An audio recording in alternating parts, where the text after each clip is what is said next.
OK. Stoics ka na後に SC なっち. It's a cold and foggy morning. December 6th. Is it December 6th? Friday, December 6th? I think so. Let me check my phone. In the year of 2019. And the lunar cycle that's when the rivers freeze over. Out for dawn patrol here at the pond. Something about, well, it must be the humidity, right?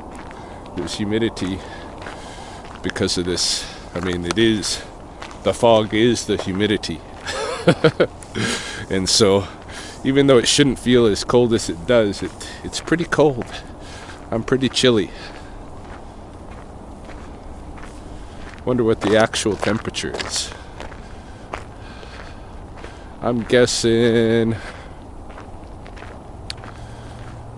-4. I'm gonna guess -4. Let's give it a check.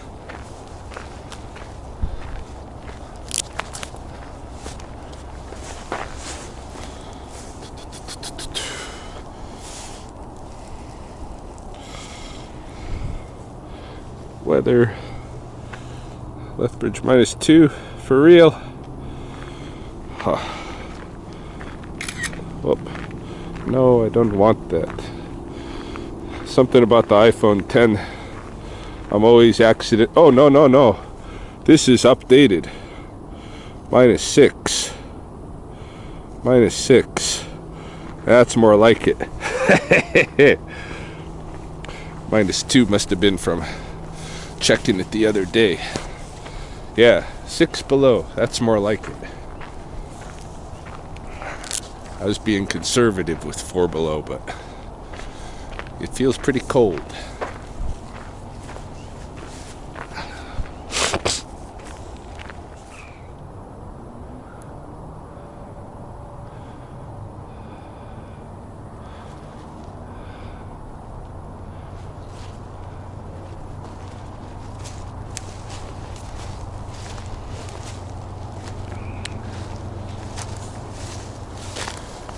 It's been 15 years now that I've been studying out here at Spokane on at least a weekly basis, usually more often than that. And I've seen photographs of this area going back decades further. In all of that time, well, at least in all the time I've been here, that there's been that established beaver lodge. And kind of out here on the edge zone of the forest, there's definitely signs of, there's a history of the beavers knocking down some trees on the edge zone. These beavers here, an adult beaver, I am told, has the potential to knock down maybe 50, 60 trees in a year.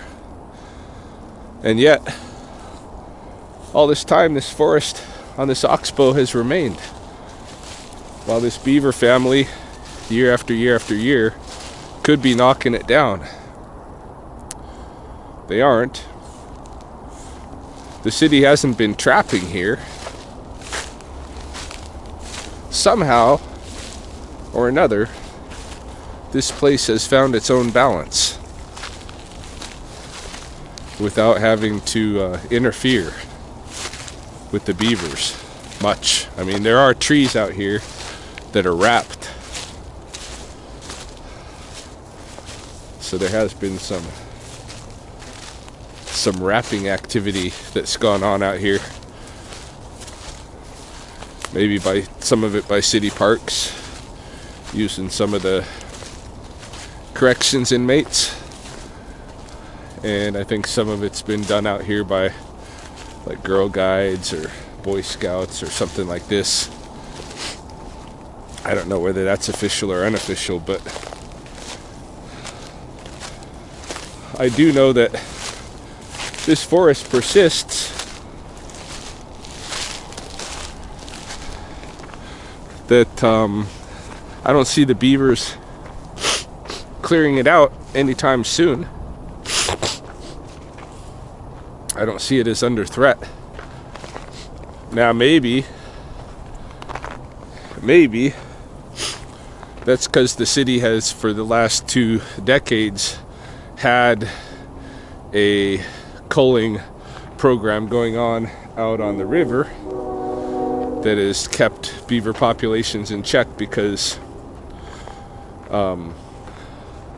what I'm told, and even in the Blackfoot stories, this talks about this, where a beaver family might use up the resources in its area and then move to another area temporarily and leave that area fallow for a bit. And those areas that they move in, sometimes there's conflict. I mean, in the Blackfoot stories, there's war stories with beaver families going into conflict over areas with resources and multiple claims to those areas, right? So this is understood, I think, in both mainstream and some indigenous sciences, that beavers might deplete resources in an area and go live somewhere else for a while. In those areas, there might be population issues. But what do you do about that, right? For one thing, the area that's been depleted, that's not a bad thing necessarily, because, as I've explained in previous videos, usually when I see the beavers eat any trees around Spokane, there are shoots that are sent up, and so you get several times as many trees that were cut down growing afresh, and sometimes very rapidly if it's like choke cherries or Saskatoons or something like that. The new brush comes in thicker and very quick. The trees may take a bit longer, but you can see evidence all around the forest here of there having been a relationship between the beavers and the production of this forest, and you can see that in the clumping of the cottonwood trees, I believe, because when I see a tree get knocked down, it sends up several shoots right there. And so this is a response to often to what beavers do. I mean, it's not that other things don't cause the trees to fall down and have the same response from the roots, but beavers do that quite a bit. And so I think you can see that reflected in this forest. So even though you have that go on, where you may have a high population in one area all of a sudden, for a short period, or for some term before resources there are depleted and go somewhere else, the question is, what do you do about that?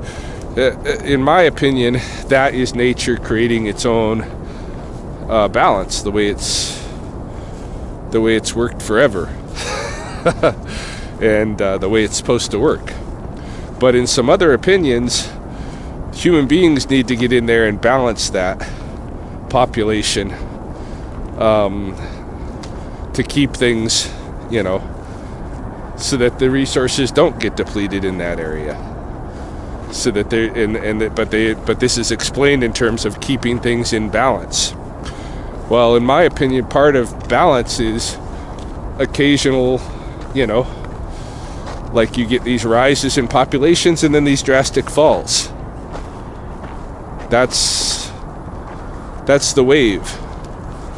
Who wants to visit a beach where the ocean is just sitting there and there's no wave?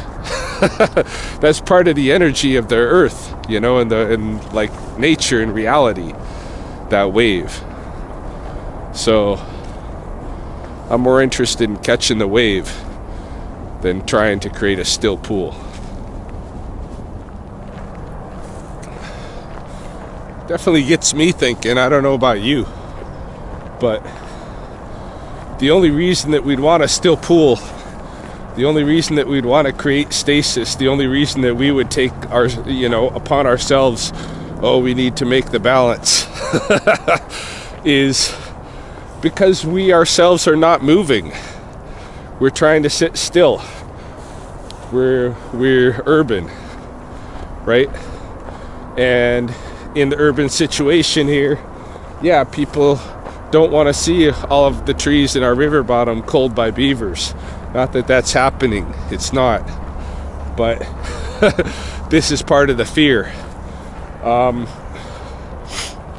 And so this is one of the excuses used to just trap and kill and waste beavers and intrude in their lives, even though they've created this environment for us. So it's our stasis, and we're trying to get the whole world to align itself with our stasis, and we're trying to call that balance.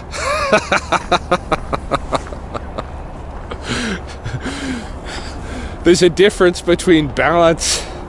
I think there's a difference between balance and, trying to sit still.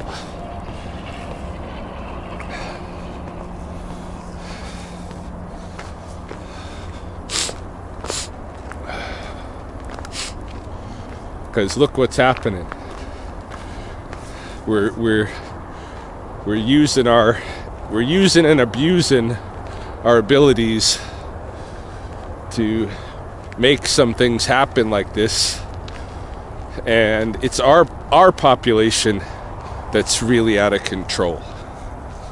If anything really needs to be culled. Look at these prints.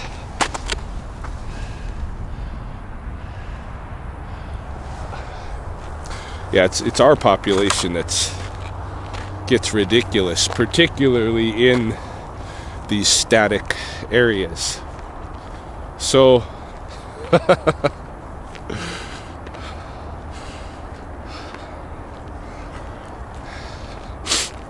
people come at me with this idea that this is creating a balance. I gotta say it's not. It's creating an imbalance, and we are that imbalance. Our numbers, not the beavers. Just thinking.